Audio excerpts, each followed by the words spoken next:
Bonjour, j'espère que vous allez bien. Dans cette vidéo, nous allons voir une activité de lecture destinée aux élèves de la deuxième année du cycle secondaire collégial, période 4, le théâtre, séquence 5, dit normand, manuel, le français au collège. Mais avant de commencer cette leçon, j'aimerais bien faire un petit rappel concernant cette période. Quel est le projet de cette période? Oui, c'est très bien. Notre projet pour ce semestre, c'est produire et jouer une pièce de théâtre. Et quelle est la structure d'une pièce de théâtre? Alors, nous avons parlé de la scène d'exposition qui se caractérise par la présentation des personnages, la présentation du lieu, du temps et de l'intrigue. Ensuite, on a parlé d'une, c'est-à-dire un problème qu'il faut résoudre à travers une succession d'événements. Puis, on avait les péripéties comme une suite d'événements qui provoquent un changement dans le déroulement de l'action et font progresser l'intrigue vers son dénouement. Aujourd'hui, nous allons étudier le dénouement dont l'objectif est d'identifier le dénouement dans une pièce de théâtre. Maintenant, prenez vos livres à la page 148 et observez le support.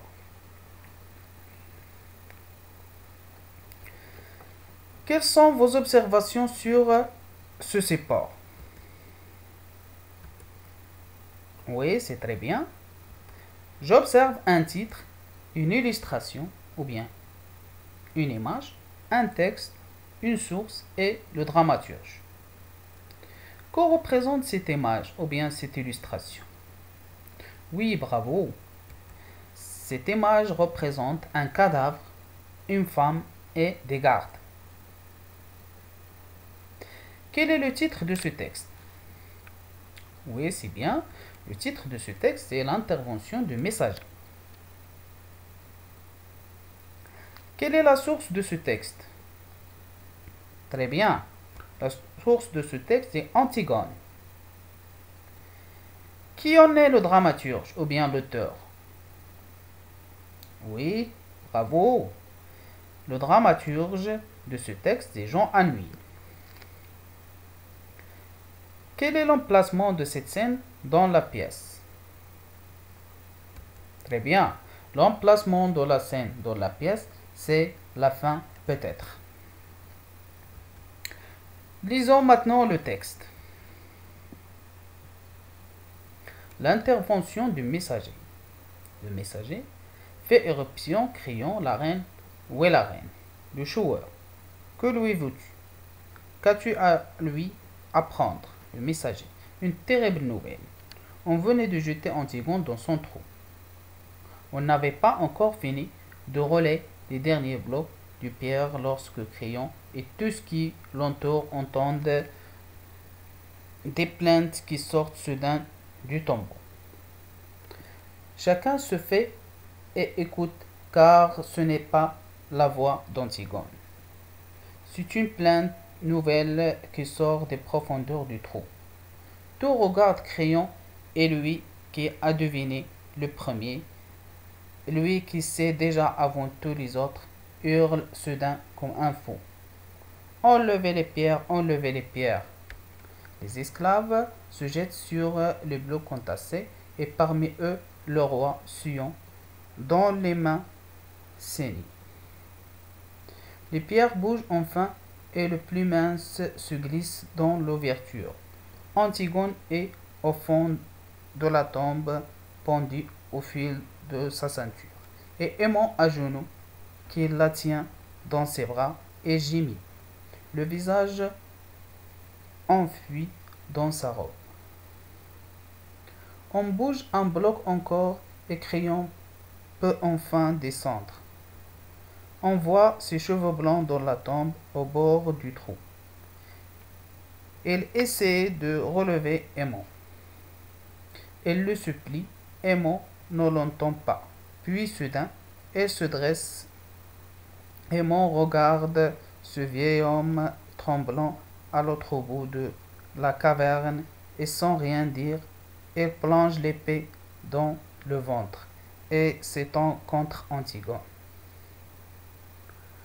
l'embrassant d'une immense flaque rouge. Jean ennuie Antigone. Maintenant, je vais vous poser quelques questions pour vérifier votre compréhension du texte. D'accord? Qui sont les personnages de ce texte? Oui, c'est bien. Les personnages de ce texte sont le messager, le joueur, Antigone, la reine, Aimant et Créon le roi. Deuxième question. De quel genre théâtral s'agit-il dans cette scène? Et pourquoi? Oui, c'est très bien. Il s'agit d'une tragédie. Pourquoi? Parce que Antigone et Aimant sont morts sur scène. Troisième question. Qui cherche le messager? Lorsqu'on dit qui, il s'agit d'une personne. Donc, qui cherche le messager? Oui, c'est bien. Le messager cherche la reine. Quatrième question. Pour quel objectif? C'est-à-dire, autrement dit, pour quel objectif le messager cherche la reine? Oui, bravo.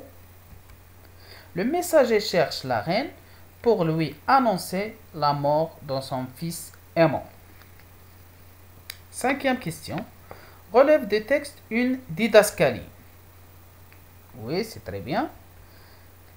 La didascalie, c'est au début du texte, elle est écrite en italique, fait éruption criant. Sixième question. Relève le champ lexical de la mort dans cette scène. Oui, très bien. Une terrible nouvelle. Jeter Antigone dans un trou. Pendu. La tombe. Se plonge l'épée dans son ventre. Une immense flaque rouge. Septième question. Quel rôle joue le messager dans cette scène? Oui, très bien. Le messager annonce la mort du prince Aimant et d'Antigone dans un trou. Huitième question. Qu'est-il arrive à Antigone et à Aimant? Oui, bravo. Antigone est morte alors que Aimant décide de se suicider avec son épée. Donc les deux personnages sont morts l'un à côté de l'autre. Neuvième question. À quelle étape de la structure de la pièce appartient ce texte? Autrement dit, à quelle étape de la structure d'une pièce de théâtre appartient cette scène? Oui, très bien. Elle appartient à l'étape de dénouement, c'est-à-dire la fin. Synthèse, je retiens. Donc le dénouement correspond à la fin ou à la solution du problème dans une pièce de théâtre. Dans une tragédie, la fin est malheureuse, contrairement à la comédie dont la fin est heureuse. La fin d'Antigone se dénoue tragiquement. Antigone est une héroïne tragique. Le titre de ce texte, l'intervention du messager, le dramaturge Jean ennuie, personnage le messager, le joueur, Antigone, la reine, Aimant et Créon. Le lieu, un trou. Le genre, c'est une tragédie, puisqu'on a la mort dans la scène. Le dénouement, le messager annonce la mort du prince Aimant et d'Antigone dans un trou. Voilà, c'est la fin de cette vidéo. Merci pour votre attention. À bientôt.